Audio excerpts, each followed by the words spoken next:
how you can find happiness in a marriage. Let's start with how to handle conflicts. Bible says marriage is between a man and a woman who are born and brought up in different families, but they're joined together as one flesh. Two become one.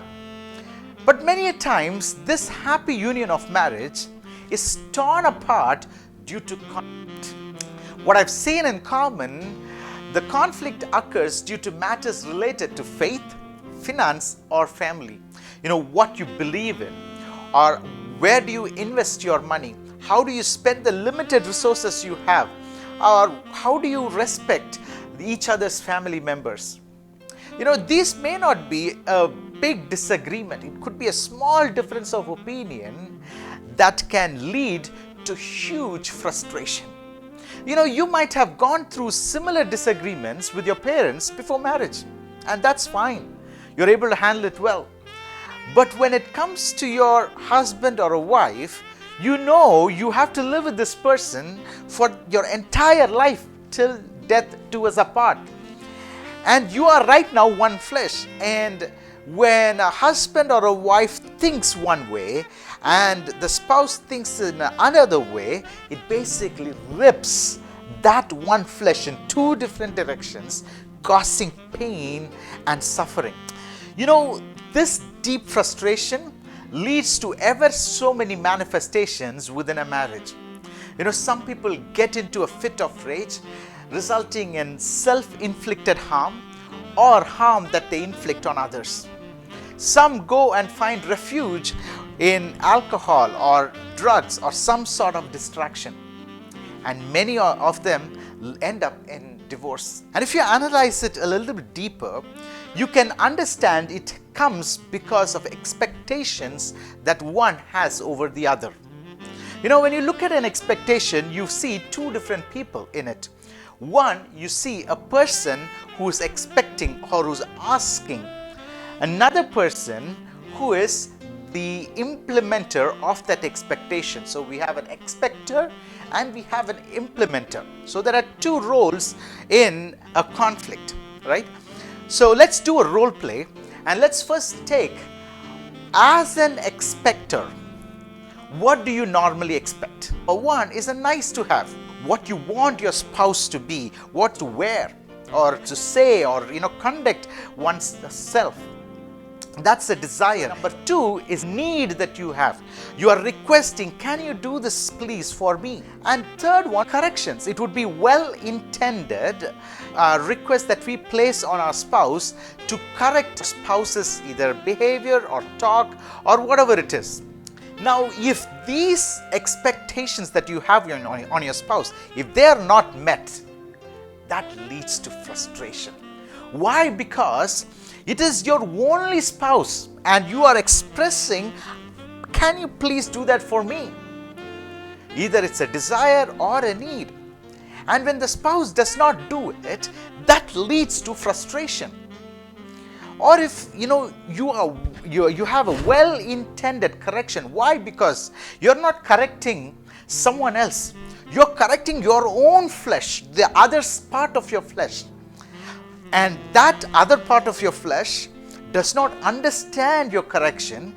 That leads to frustration, right? And I was thinking, how can we handle this?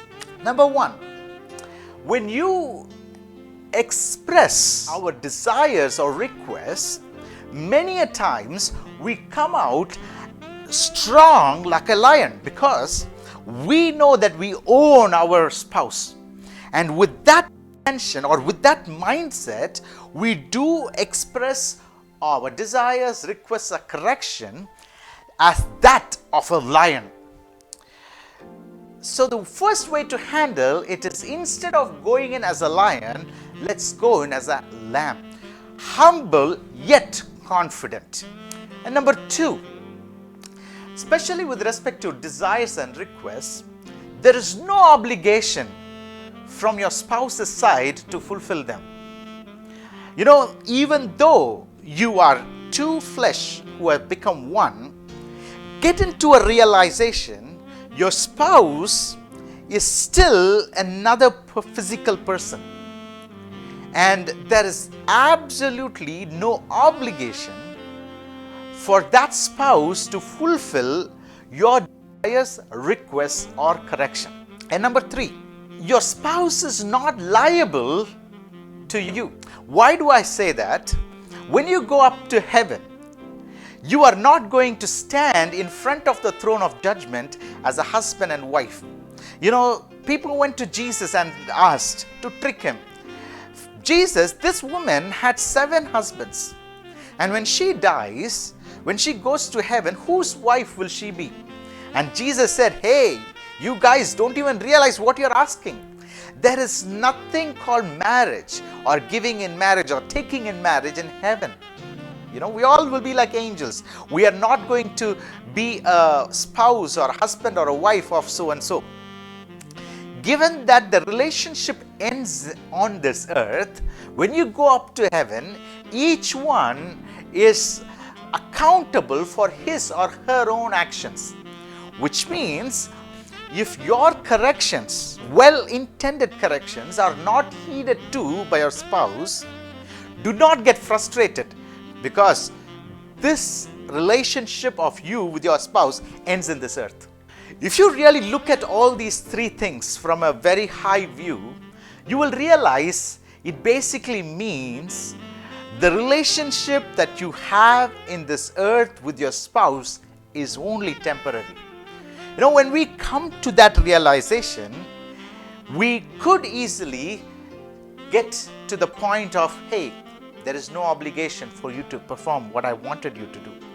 And I am not liable to your actions. Therefore, I am going to tell what you need to do or what you can correct. But if you don't heed to it, you own your actions.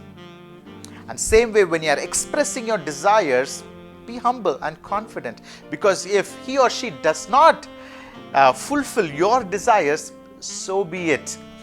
Because this relationship is temporary, and what you're fighting and what you're walking towards is towards heaven, and that's permanent. Number 2, now let's go to the implementer. As an individual, you and I have identity. We relate to ourselves as this is what the person I am. So in this picture, this person is identifying himself as a blonde and as a person who wears a checked shirt and who is young and happy, right? Now, when this person gets into a contract to become a soldier, right, he is now expected to change his identity to something else. So that's what happens in marriage, right? You and I have a identity that you have always grown up with. Now, when we get into a marriage, there is another person, a husband or a wife, who's now expecting you to have a different identity, right? Some of these expectations you will joyfully accept. You know, like if you really wanted to become a soldier, I'm happy to, take this bulletproof vest. You know, I'm happy to wear this helmet. You know, we joyfully accept. You know, when you're in love with a man or a woman, we, joyfully change what we have all along identified us with something else because we love this person. So that's, one, we joyfully accept. Number 2 is we sensitively override. Like for example, here you can see the color of the hair is different. So if the expectation is that the color of hair should be red instead of blonde, I'm just saying for example, you could sensitively override saying, hey, I know you will want me to change like this, but given such and such reason, I don't want to. Sensitively overriding the expectation. That's fine, right? Now the third thing is, the third way we react to the expectation is we unwillingly give in.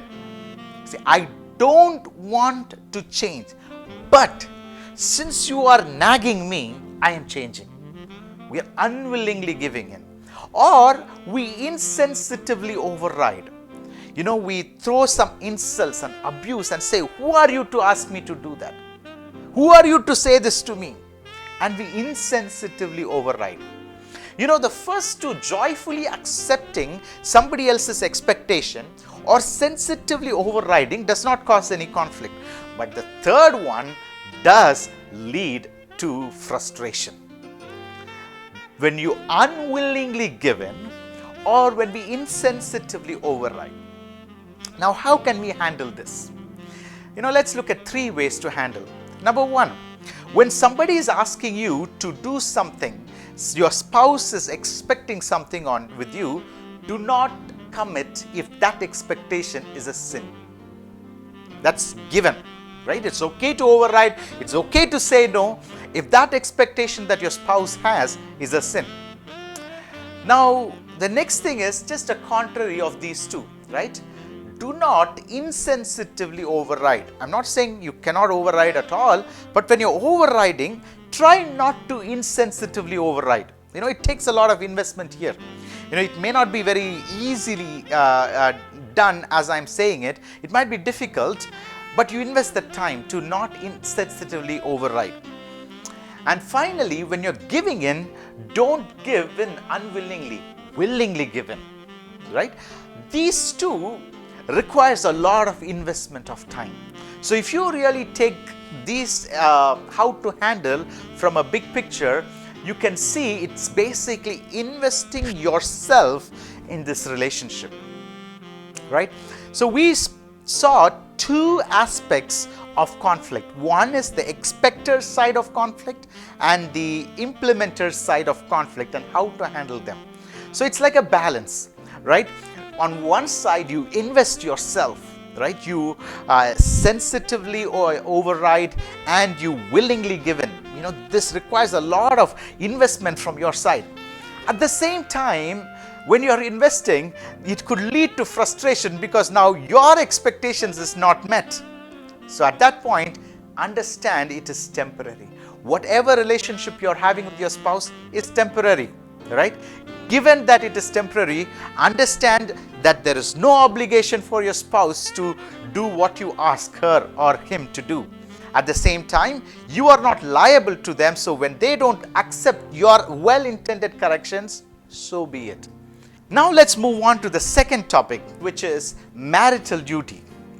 When we look at marital duty, that intimate part of a marriage, our expectations are derived based on what we have seen in movies and in social media, in the internet, and what's out there, right? And what does it say? As a husband, I desire my wife to serve my desires. And as a wife, she desires that I will serve her desires. And that's what we expect in marriage. And when we find that our wives or our husbands are not fulfilling our desires, our physical needs, then that leads to frustration as well. Now let's go to the Bible and try to understand what Bible talks about marital duty. The Bible says marital duty is not what is served to you, rather what you serve to your spouse. Paul says the husband does not own his own body. The wife owns the husband's body. Same way, the husband owns the wife's body. So if you're a husband or a wife, remember, you don't own your body. So your sole existence in relation to a physical part of marriage is to fulfill the desire of your spouse. So many a times as a husband, we expect, hey, my wife should do all of what my desires are. No. As a husband, your part in the physical relationship is to fulfill your wife's desire. And same goes for a wife. Your part in the physical needs of a marriage is to fulfill your husband's desire. Okay, so take this word to yourself. Don't think, oh, my wife is not fulfilling my desires. No, the Bible doesn't talk your wife should fulfill your desire. The Bible says you do not own your body. Your spouse owns your body, right? And that is basically a secret for you to find happiness in the physical part of marriage. Now let's go to the third part, how to maintain purity. When you talk about purity, there is no detour in marriage. Why do I say that? The Bible says, let the marriage bed be undefiled, for God will judge the sexually immoral. Man, sexually immoral. What is a sexually immoral? Is it a person who touches or physically involves in a relationship with another woman or man? Is that only sexually immoral? Then what about flirting with another man or a woman? And what about, watching, pornography or some kind of a picture, or it may not be nude pictures, it might be sexually explicit or, little bit exposing pictures. When we, indulge in them, what does it? Does it not come under sexually immoral? And finally, what about fantasizing in your mind?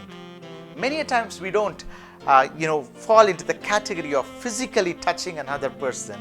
We might be in one of these. But whatever it is, you don't earn yourself to fantasize about another woman. When you're in a marriage, when the Bible says, do not let the marriage bed be defiled, for God will judge the sexually immoral, it involves all of these. So, to find happiness in a marriage, you need to know how to handle conflict. Have a balance between how do you invest yourself for the happiness and for meeting the expectation of your spouse, and at the same time understand the temporariness of a relationship with respect to what you expect your spouse to do. And with respect to marital duty, you don't own your body, the spouse owns your body. Therefore, your sole intention to survive, to be in the marriage is to fulfill your spouse's desire. And finally, there is no detour with respect to purity. You cannot say, hey, fantasizing is fine, flirting is fine, or watching pornography is fine. None of those are fine. You are still sexually immoral, and there is no detour, and that has no place in a marriage. I hope you will find happiness in your marriage. God bless you. Thank you.